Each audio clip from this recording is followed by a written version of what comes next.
Hello મિત્રો, આજે આપણે જોવાના છે એડવર્બમાં કોમાના નિયમોને।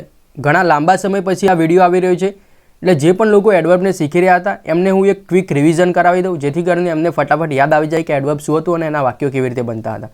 તો સૌપ્રથમ તો આપણું ટાઇટલ એડવર્બ। હવે એડવર્બ કેવી રીતે બનતું હતું?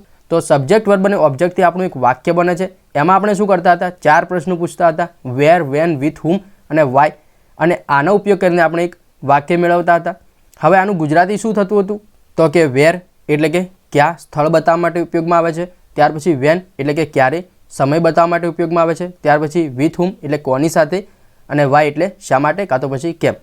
ત્યાર પછી આપણે એક વાક્ય જોયેલું, જો તમને યાદ હોય તો, I go to watch movie at Carnival cinema house every Sunday with my friends to keep our friendship stronger. આમાં શું હતું? વેર એટલે કે ક્યાં, એટ કાર્નિવલ સિનેમા હાઉસ। ત્યાર પછી વેન તો કે એવરી સન્ડે, વિથ હુમ તો કે વિથ માય ફ્રેન્ડ્સ, અને વાય તો two keep our friendship stronger. અને તમારું સબ્જેક્ટ વર્બ ઓબ્જેક્ટ હતું આઈ ગો ટુ વોચ મૂવી। આ તમારું સબ્જેક્ટ વર્બ ઓબ્જેક્ટ હતું। આમાં આપણે શું કર્યું હતું? વર્બને જુદા જુદા આ 4 પ્રશ્નો પૂછ્યા હતા, વેર, વેન, વિથ હુમ અને વાય, અને આપણે આ જવાબ મેળવ્યા હતા અને એ જવાબોને આપણે પાછળ લખી દીધા હતા। મેં ત્યારે પણ તમને કહેલું કે આ જે કોમા કરેલા છે એ માત્ર તમારી સમજણ માટે કર્યા છે, ક્યાંય કોમા આવશે નહીં। અને અત્યારે પણ કહી રહ્યું છું કે અહીંયા જે કોમા કરેલા છે એ ક્યાંય કોમા આવશે નહીં। તો આપણે કોમાનો નિયમ જોઈ રહ્યા છીએ, એટલે એવું ના સમજી લેતા કે અહીંયા કોમા કરેલા છે બસ આ જ નિયમ છે અને હવે હું વિડીયોને બંધ કરી દઉં, મને આવડી ગયું, એવું ના સમજતા। અહીંયા ક્યાંય કોમા આવશે નહીં।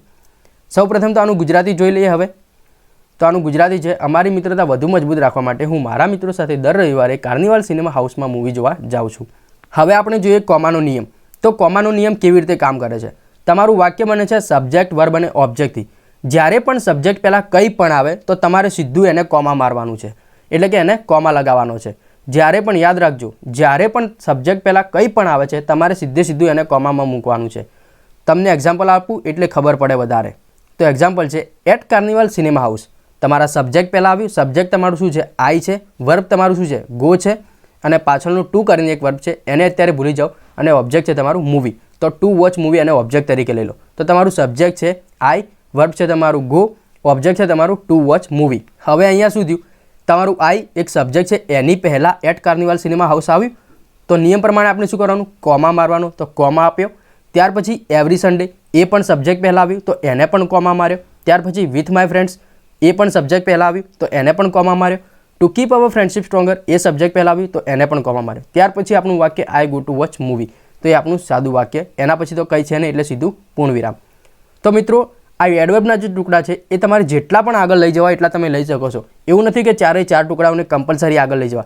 તમે એક ટુકડાને આગળ લઈ જવા માંગતા હોય તો એક ટુકડાને લઈ જાઓ, તમે 2 ટુકડાને આગળ લઈ જવા માંગતા હોય તો 2 ટુકડાને આગળ લઈ જાઓ, તમે 3 ટુકડાને આગળ લઈ જતા હોય તો 3 ટુકડાને આગળ લઈ જાઓ, અને તમે 4 ટુકડાઓને આગળ લઈ જવા માંગતા હોય તો 4 લઈ જાઓ। પણ નિયમ એક જ છે કે સબ્જેક્ટ પહેલાં જો આવશે તો સીધું કોમા મારવાનું રહેશે, તો એ કોમા મારી દીધો। એડવર્બના 4 ટુકડાઓ આગળ જઈ શકે છે, એડવર્બનો 1 ટુકડો પણ આગળ જઈ શકે છે, એડવર્બના 2 ટુકડા પણ આગળ જઈ શકે છે, અને એડવર્બના 3 ટુકડા પણ આગળ જઈ શકે છે।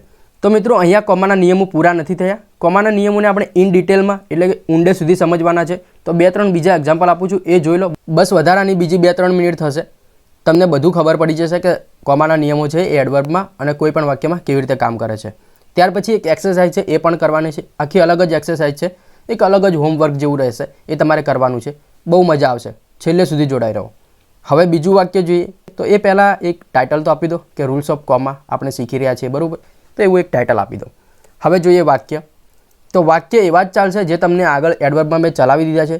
કોઈ નવા વાક્યો આપીને તમને સમજાવવા જેવું અને થોડુંક ડિફિકલ્ટ બનાવું એના કરતાં તો બેટર છે કે હું તમને જૂના જ એક્ઝામ્પલ આપી દઉં અને એમાં જ સમજાવી દઉં। તો આપણું એ જૂનું જે એક્ઝામ્પલ છે she donates food and winter clothes at orphanage every winter with her family members because she believes in helping hand. હવે એક વસ્તુ તમને કહેવાની રહી ગઈ કે તમે જ્યારે પણ એડવર્બના ટુકડાઓને આગળ લઈ જાઓ છો, ભલે પછી તમે 1 લઈ જતા હોય, 2 લઈ જતા હોય, 3 લઈ જતા હોય કે 4 નહીં લઈ જતા હોય, તમારા ગુજરાતીમાં કશું જ ફરક નથી પડતો। ફરક પડે છે માત્ર તમારા ઇંગ્લિશમાં કે તમે ઇંગ્લિશ કેવી રીતે બનાવો છો। અને આ કોમાનો નિયમ શા માટે ઉપયોગમાં આવે છે? તો કે તમારા રાઇટિંગને એક ઇફેક્ટિવ રીતે દેખાડવા માટે ઉપયોગમાં આવે છે। તમારા રાઇટિંગને જ્યારે તમારે સારી એવી રીતે રિપ્રેઝેન્ટ કરવું હોય ને કોઈકને, તો એ આ કોમાનો નિયમનો ઉપયોગ કરવામાં આવે છે। એનાથી શું દેખાય છે કે આ માણસને સારું એવું નોલેજ છે ઇંગ્લિશનું, એને સારો એવો કમાન્ડ છે ઇંગ્લિશ ઉપર, એટલા માટે જ આ માણસે અહીંયા કોમાનો ઉપયોગ કર્યો છે।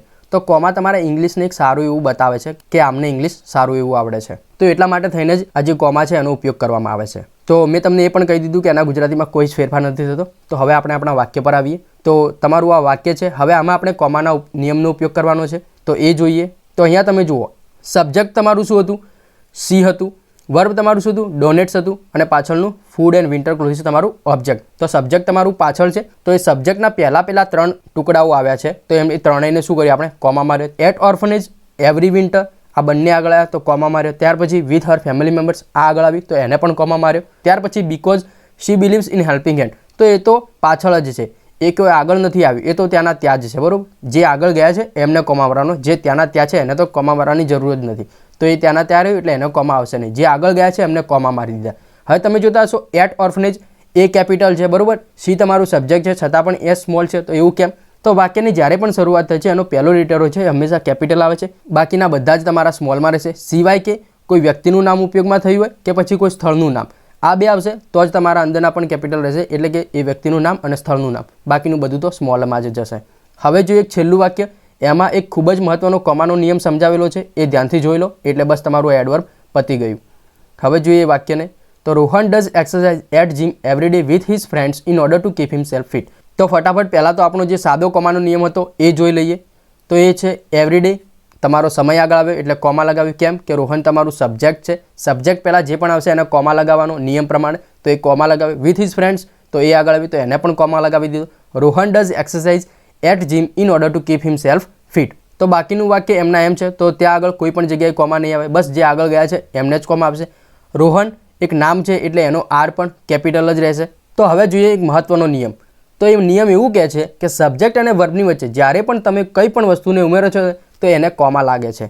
કેવી રીતે લાગે છે એ જોઈએ. તો in order to keep himself fit, Rohan તમારું સબ્જેક્ટ. હવે in order to keep himself fit, એ તો તમારું શું છે? વાય છે, શા માટે જાય છે એ આવ્યું, તો એ સબ્જેક્ટ પહેલાં છે, સબ્જેક્ટ છે તમારું રોહન, પહેલાં આવ્યું તો કોમા લગાવો. Rohan at gym, at gym, તો એ તો તમારું સ્થળ થઈ ગયું.